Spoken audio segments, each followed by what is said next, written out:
how to sign in Pokemon Go account.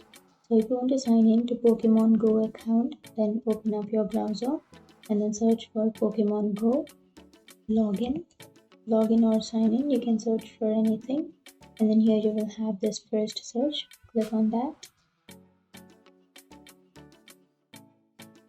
and here to log into your account you have to first enter your username and then you have to enter your password. But if you have forgotten your username, click on this forgot your username, and if you forgot your password, then click on forgot your password, and then you have to enter your email address and your player ID and your screen name and everything, and then you can reset your password. But if you remember your password, then simply enter it and then click on login, and that's it. That's how you log in, or that's how you sign into your Pokemon Go account. And if you have any questions, feel free to comment below. Thanks for watching.